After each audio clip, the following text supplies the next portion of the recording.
Hey guys, welcome back to The Truth Pages. It's your boy TTP, back with another video for you guys. So as you can see, looking at the display that's on your screen, it says, emergency notice, now foreigners are forbidden to enter the community, especially black people. Please contact the owners who rent to black people as soon as possible and ask them to leave the community. Thank you for your cooperation. Guys, amid the C-word pandemic, we are seeing racism rise in China. And what's happening is that African people that live in China are being kicked out on the street. They're being denied health care. They're being blamed for what's going on. I mean, the world is really in a state of despair, and we are seeing it every single day. This is just terrible. I'm gonna show you guys some clips just so you can see for yourself what's going on in China and how bad this is and how one race of people are being targeted for this. Now, you know, we could say the same thing about here in America. A lot of people are blaming the Chinese for the C-word and all this other stuff. Nobody should blame any particular race for anything, but that's what we're seeing right now. We are seeing a rise in racism towards people of color in China. And it's not even just foreigners. Even African people that have actually lived in China are being kicked out on the street and being denied access to hospitals. So I'm gonna go ahead and show you guys some news clips here so you can see for yourself. On April 8th, a large number of African people in the southern Chinese city Guangzhou were driven out by their landlords and had to stay on the streets. Another video shows many Africans dragging their luggage aimlessly through the streets of Guangzhou. One of them says, "We are just walking on the road. They can't give us a house, they can't give us a hotel, and they cannot provide a place we can stay." It comes after all of the cases reported by Guangzhou authorities in April were reportedly related to African people. Chinese media have only reported about testing people from abroad. They haven't talked about testing locals, so we can't rule out the possibility that many of the locals are also infected, but it's not being reported. It's led to discrimination against Africans among local Chinese.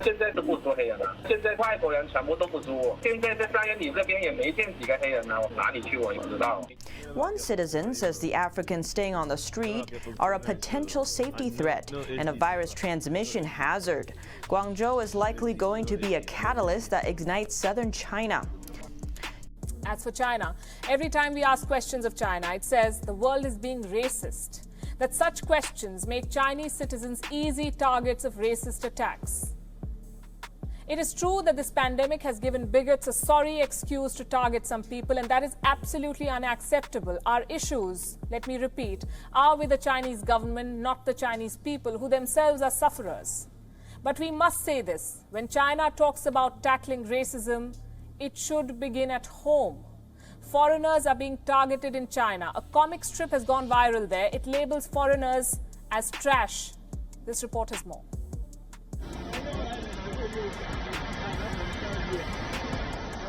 This video is viral on social media. It claims Africans are being targeted in China. They're just not away. They are being asked to leave hotels, even vacate the houses they used to live in. They cannot give us hotel. They cannot provide a place we can stay. They're just following us. You see, they're just following us. They don't want us to stay one place. They are victims of the fear surrounding the Wuhan coronavirus. Quarantine also for 15 days. The Chinese government says it has defeated the virus. New cases are being brought from outside. So Chinese people are targeting outsiders. Racism is rampant. Foreigners are under attack. They are being called carriers of the Wuhan virus. Bigoted Chinese citizens are now driving a campaign of hate, especially against the Africans.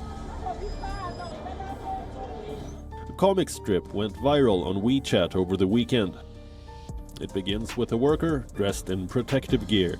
He says his work is not yet done. 4 dustbins are behind him. The next image shows another worker dragging a foreigner. He is labeled as household trash and thrown into a dustbin. Another sketch shows a man of color. He faces the same treatment. This comic strip seems to be inspired by real events, because Africans in China are now facing xenophobia of the worst kind. The city of Guangzhou is known as a Little Africa. It has the largest African migrant population in Asia. Earlier this month, fresh cases were detected among Africans living in the city. Fake news began spreading. One story claimed that 300,000 Africans are infected in Guangzhou, a claim that was later denied by the Chinese state television. But that could not stop a wave of racist attacks against the African community. Allegedly, many of them were asked to leave their rented homes, almost overnight. They are chasing us away. They don't even allow us to stay one place. We are just walking on the road. You see, they cannot give us house. They cannot give us hotel. They cannot provide a place we can stay. Racism and xenophobia is now growing. An apartment complex in Beijing put out this message on its window: "We do not accept foreign friends." That's the message from the government, too.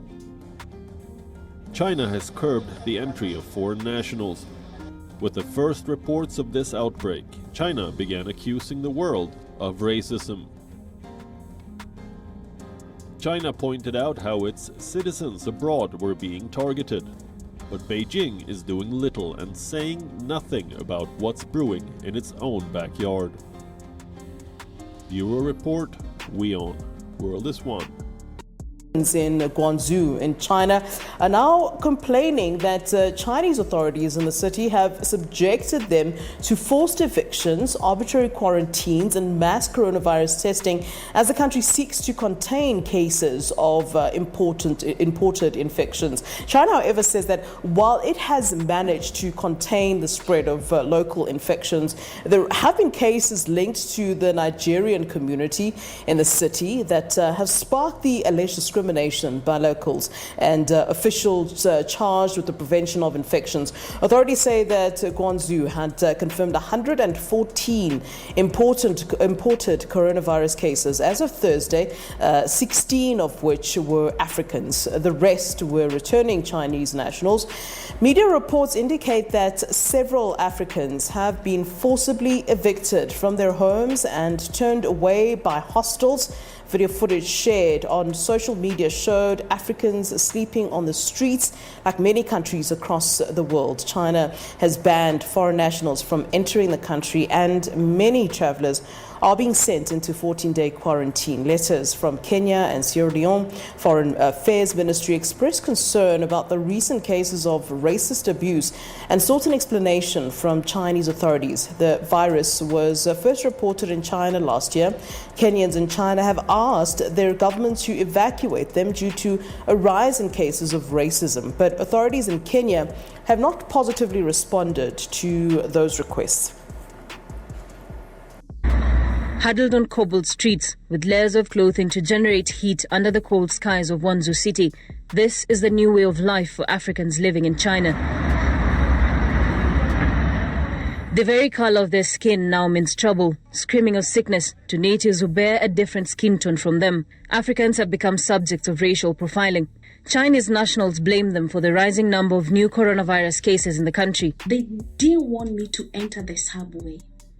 I had even bought my ticket that was 4 yuan. And by the time I was going to the subway, they stopped me. And then they told me that no foreigner is allowed. And I was like, why? This is a subway. Then they say that that is the rule.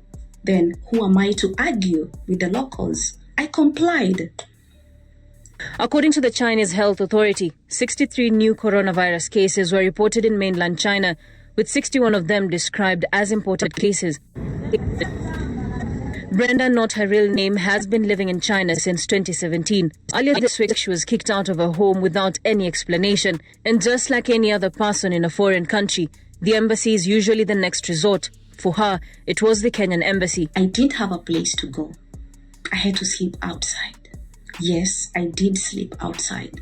The next day they came. I tried calling them.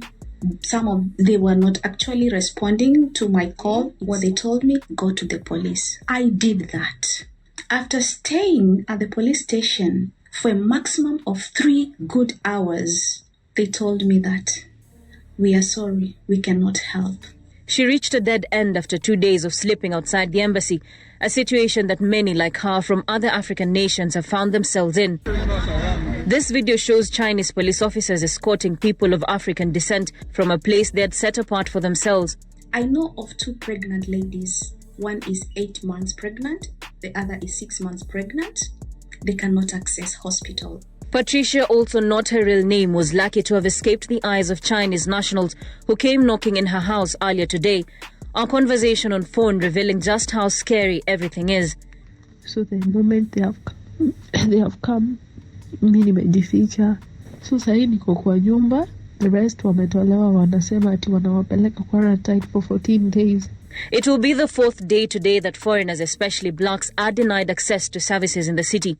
Now I don't have food. I don't know what to do. And I can't just go to the streets. I don't want to sleep outside. Now it's either I choose to have somewhere to sleep or I choose food. Our calls and even texts to Kenya's ambassador to China, Sarah Serem, regarding the racial discrimination against Kenyan nationals have gone unanswered. These notices in Chinese, which translate to, this community is not accepting foreigners, especially black people. If you've rented a house to a black person, quickly get in touch and let them leave, have been the source of all evictions. And we are 3 there. Brenda got lucky. She is housed by a Zimbabwean national in this small space where they're living with one more person. She might be lucky, but a majority are not. Keep taking us around. Everywhere we They hope that the Kenyan government will come to their rescue before things get worse. Raquel Migai, Citizen TV.